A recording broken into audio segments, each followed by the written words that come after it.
मैं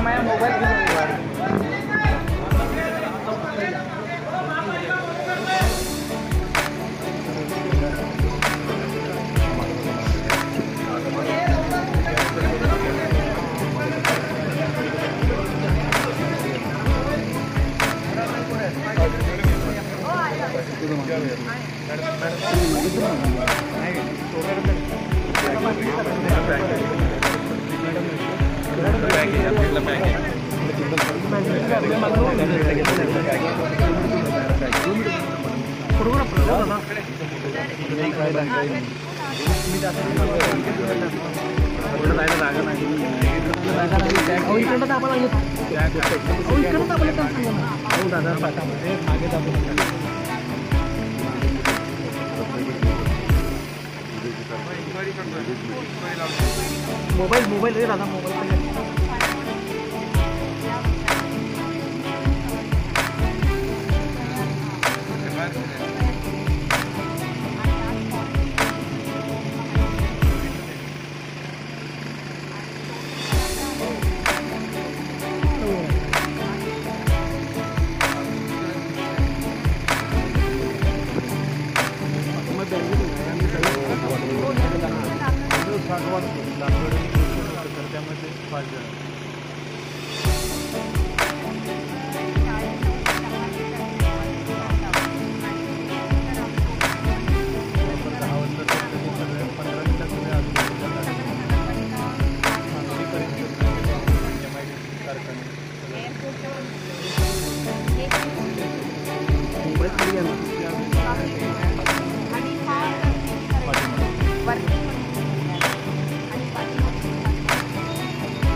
अतिशय 8 तारखेला खरं म्हणजे ही दुर्दैवी घटनाच म्हणावी लागेल की केशवराव भोसले नाट्यगृह हे ऐतिहासिक नाट्यगृह कोल्हापूरमध्ये त्यांच्या केशवराव भोसले यांच्या जयंतीच्या आदल्या दिवशी 8 तारखेला दुर्दैवाने ही घटना झाली आणि त्यामध्ये हे नाट्यगृह जे आहे ते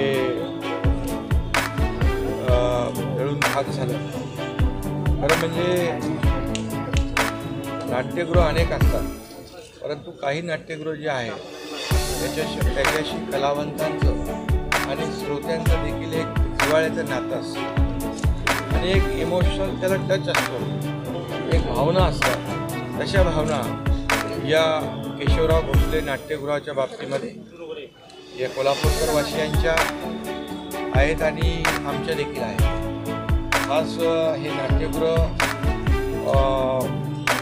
राजश्री शाहू महाराज यांनी त्यांच्या संकल्पनेतून त्यासाठी खास ते परदेशी गेले, रोमला गेले आणि नाट्यगृह आणि खासबाग हे एक मैदान आहे, हे लागून त्या काळामध्ये त्याची निर्मिती झाली आणि मला वाटतं 100 वर्षापेक्षा जास्ती 109 वर्ष ही जुनी इमारत, ऐतिहासिक इमारत, आज इमारत पूर्णपणे सागवान लाकडाची त्या काळामध्ये बांधली गेली।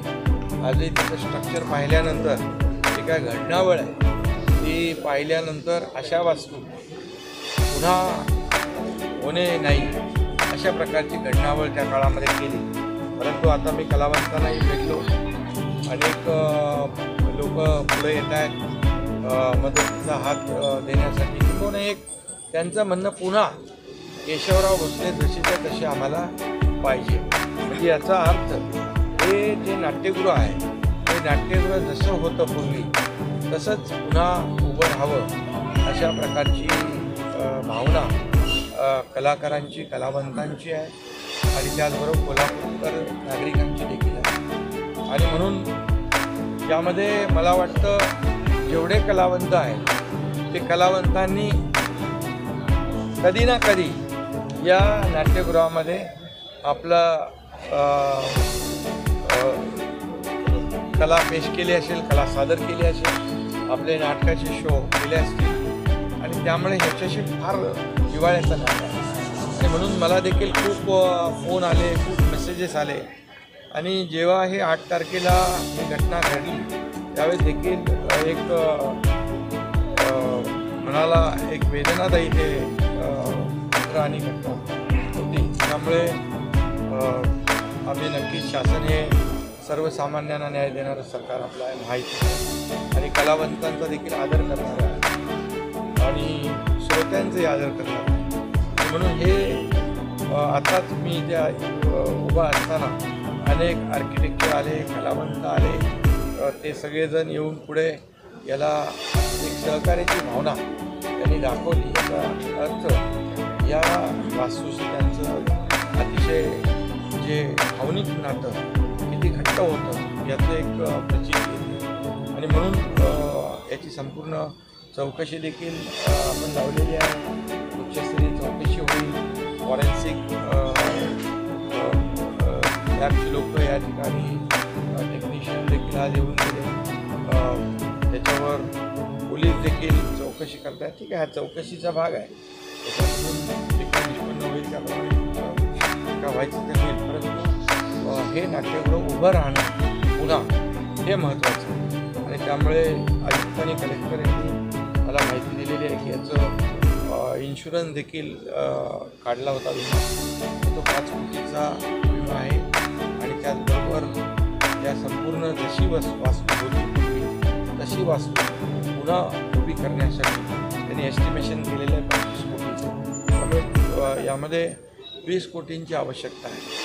सरकार शेवटी सर्वसामान्यांच्या भावनांचा आदर करणारं सरकार आहे, त्यामुळे 20 कोटी रुपये सरकारच्या वतीने या नाट्यगृहाला दिले जातील आणि एकूण जशी 5 कोटी विम्याचे 5 कोटी विम्याचे आणि 25 कोटीमध्ये हे नाट्यगृह जसं तसं उभं राहील आणि एकदम युद्ध पातळीवर हे नाट्यगृह पुन्हा या कोल्हापूरकर वासियांच्या सेवेशी उभं राहील अशा प्रकारची या ठिकाणी जे काही काम करायचं ते होईल आणि खरं म्हणजे केशवराव भोसले यांना हीच खरी श्रद्धा आहे।